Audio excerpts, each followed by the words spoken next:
Tema renungan firman Tuhan untuk renungan hari ini adalah rahasia hidup, menyeimbangkan suka dan duka dalam perjalanan spiritual kita. Ayat Alkitab yang kita baca sesuai bacaan Sabda Bina Umat GPIB hari ini adalah dari Ezra 3 ayat 12 sampai ayat 13 yang berbunyi sebagai berikut. Tetapi, banyak di antara para imam, orang-orang Lewi dan kepala-kepala kaum, para tua-tua yang pernah melihat bait yang dahulu, menangis dengan suara nyaring, ketika perletakan dasar bait ini dilakukan di depan mata mereka, sementara banyak orang bersorak-sorai dengan suara nyaring penuh kegirangan. Orang banyak tidak dapat membedakan lagi mana suara sorak kegirangan, dan mana suara tangis rakyat, karena rakyat bersorak-sorai dengan suara yang nyaring, sehingga bunyinya terdengar sampai jauh. Demikian pembacaan Alkitab. Haleluya. Saudara-saudari buah hati Allah, hari ini, kita akan merenungkan satu bagian dari Alkitab, yaitu dari Ezra 3, ayat 1 sampai ayat 5, yang menggambarkan momen mengharukan selama pembangunan kembali bait suci. Saat fondasinya diletakkan, emosi yang bercampur aduk melanda kerumunan orang. Banyak imam tua orang Lewi, dan kepala keluarga, yang sebelumnya pernah melihat bait suci yang lama, menangis terseduh-seduh. Mereka teringat kemegahan bait suci yang pernah dibangun oleh Raja Salomo, dan merasakan betapa beratnya kehilangan tersebut, dengan nostalgia yang mendalam. Pada saat yang sama, keluarga muda yang lahir di pengasingan, bersorak kegirangan, merayakan awal yang baru, dan janji kehadiran Tuhan kembali di antara mereka. Suara tangisan dan teriakan kegembiraan bercampur menjadi satu, menciptakan sebuah simfoni yang indah dan sangat emosional. Kejadian ini mengingatkan kita bahwa dalam perjalanan spiritual kita juga akan mengalami silih bergantinya momen suka dan duka. Apa pesan Tuhan untuk kita yang hidup di masa kini? Firman Tuhan hari ini mencatat pemandangan yang sangat emosional ketika fondasi bait suci kedua diletakkan. Para tua-tua Lewi yang pernah melihat kemuliaan bait suci pertama, menangis dengan keras, sementara yang lebih muda bersorak-sorai dengan sukacita.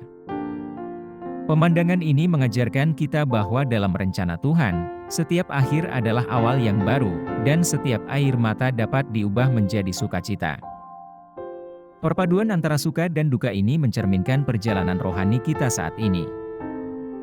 Dalam kehidupan kita, seringkali kita menjumpai momen-momen suka dan duka yang mendalam.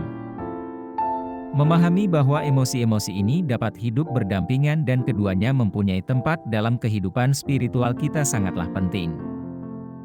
Kesimpulannya, penting untuk menghormati masa lalu kita, sambil menyambut awal yang baru dengan harapan dan keyakinan. Keseimbangan ini membantu kita bertumbuh, menghargai masa kini, dan memiliki harapan untuk masa depan. Apa yang harus kita terapkan dalam kehidupan kita sehari-hari?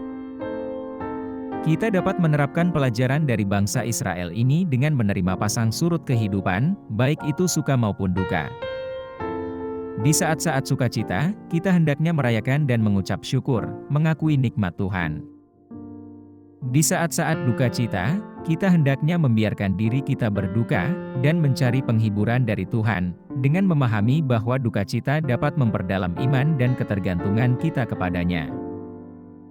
Berbagi pengalaman ini dalam komunitas seiman kita, dapat memberikan dukungan dan memperkuat iman kita bersama. Dengan mengakui dan memvalidasi kedua emosi tersebut, kita menciptakan kehidupan spiritual yang lebih otentik dan tangguh. Semoga kita menemukan kekuatan dalam keyakinan kita bersama, merayakan masa lalu kita, dan menatap masa depan yang penuh harapan. Mari kita berdoa. Tuhan Yesus, kami bersyukur kepadamu, yang telah mengajar kami mengenai pengalaman emosi suka dan duka. Bantulah kami untuk menerima paket suka dan duka dalam perjalanan rohani kami, dengan mengetahui bahwa masing-masingnya memiliki tujuan dalam membentuk iman kami. Beri kami kekuatan untuk menemukan harapan dalam kesedihan kami, dan merayakan nikmat-Mu dengan penuh rasa syukur.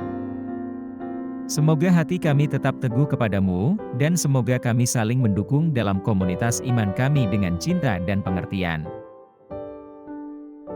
Kami pohonkan doa ini dalam nama Yesus Kristus, Tuhan dan Juru Selamat kami. Kiranya Tuhan menguatkan kita, dan kasih karunia Tuhan Yesus menyertai kita. Amin.